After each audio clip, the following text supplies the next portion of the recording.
In today's video, I want to talk about a topic that is near and dear to a lot of our hearts, and that is our children. We all want to take good care of our kids. We all want them to be financially healthy. We don't want them to be in debt. But at some point, every parent or soon-to-be parent is going to face the question, do you save for your kids' college education or do you save for your own retirement?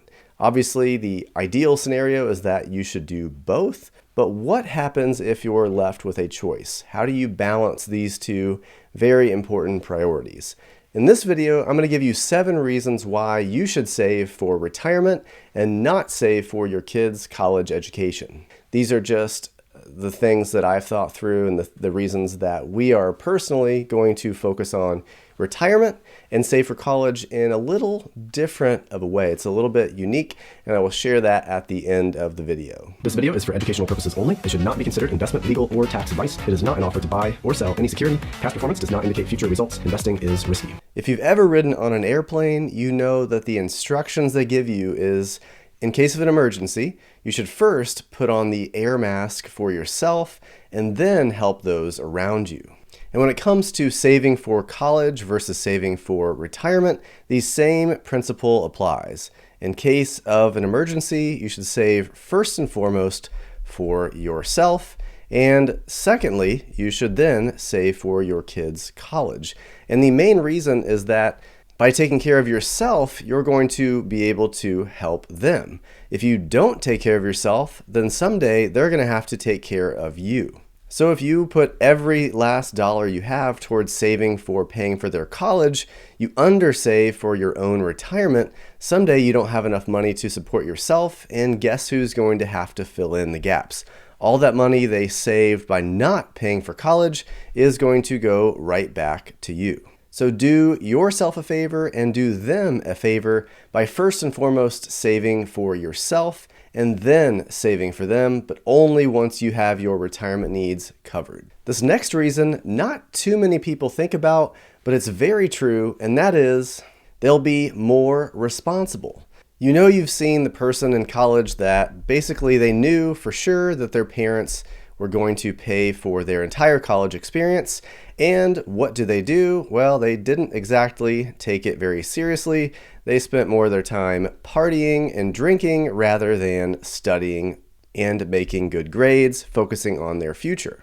Whereas if this same person were told they had to save and pay for their own college, you can bet they're going to put down the drink and start picking up the books. They'll also be more motivated to get good grades in high school so they can actually apply and get those scholarships. Speaking of scholarships, the number 3 reason is that there are far more college resources than retirement resources. You can pay for college in a number of different ways. Like we just mentioned, there are scholarships, there are grants, there are loans, there are subsidized loans that don't actually kick in any interest until you graduate college. All kinds of available resources to pay for college. However, when it comes to paying for retirement, outside of Social Security and maybe a pension, if you just so happen to work for a company that still offers one, you are basically by yourself.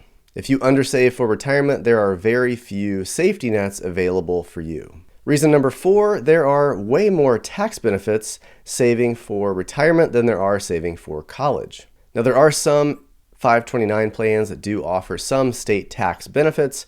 However, even considering the tax-free growth you do get by investing in a 529 plan, those exact same benefits and more also apply to an IRA. So in both accounts, your investment portfolio will continue to grow tax-free, so you don't have to pay taxes on any of the gains that you make while investing in either account. However, the IRA has something that the 529 plans do not, and that is the tax deduction at the beginning or the end.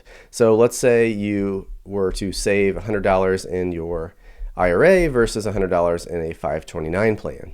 By putting $100 in the IRA, you are reducing this off of your taxable income, which let's say you're in a 22% tax bracket. That's going to mean your $100 investment is only going to cost you $78 net of tax, whereas your investment in the 529 plan is going to cost you $100. All the money you put into the 529 is going to be after taxes are taken out.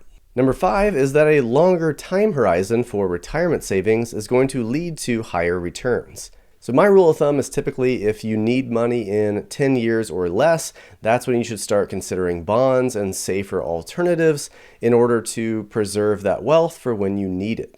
College is exactly that type of situation. So if you're going to graduate college in 5 years, and that's when you're going to need to start taking money out of your 529 plan, that money should not be invested in stocks.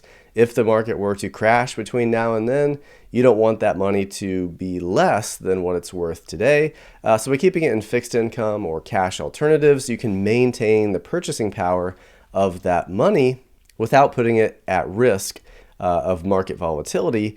Whereas if you're investing for 10 years or 20 years, as you typically are with retirement, that's going to allow you to invest more of that in stocks. You can pretty much do all of that in stocks as long as you can stomach the volatility, and that's going to allow for your investment to grow even more. Over 90% of all rolling 10-year periods, stocks have outperformed bonds. So having that longer time horizon, having that larger allocation to equities is ultimately going to mean you earn more on your investments. Number 6 is increased flexibility. If you put money into a 529 plan, you're pretty much only limited to using that for college savings. You can get it out, but there are penalties involved and you just don't really want to mess with that. An IRA account, on the other hand, is pretty much able to be used for whatever you want. Obviously, you have to be 59 and a half before you take money out, but if you put money into a Roth IRA, you can access the money that you put in at any point in time. So let's say over the next 10 years, you end up putting in $60,000 into your Roth IRA account. That grows to, say, $200,000. You can always access this $60,000 without paying a penalty. So when it comes to flexibility, the IRA, and more specifically the Roth IRA, is going to give you way more flexibility than the 529, or really any college savings vehicle. And that brings us to the last point, and that is you can do both. You can save for both retirement and save for college. So how are you going to save for both retirement and college at the same time? By following what I call the Nest Ed strategy. So this is the strategy that I've come up with to pay for our own kids' college accounts. And it's a play on the word nest egg. Rather than nest egg, it's Nest Ed. And it's this way for a reason. The first word is nest. And the first priority in this strategy is to focus on your nest egg or your retirement. So rather than putting, say, $5,000 into a 529 plan each and every year, saving for your kids' retirement, instead you put this money into a Roth IRA. And if you've already maxed your Roth IRA, then you put it into an after-tax or taxable account. And if you start doing this when your kids are, say, 5, 6, 7, 8 years old, you're going to have quite a long runway before they end up graduating college. So the idea is you're just kind of quietly saving this in the background. You don't tell your kids anything about this plan. And the intent with this money is to ultimately pay for your kids' college education. You're just doing it at the end rather than at the beginning. So let's say you start saving when your kid is 8 years old.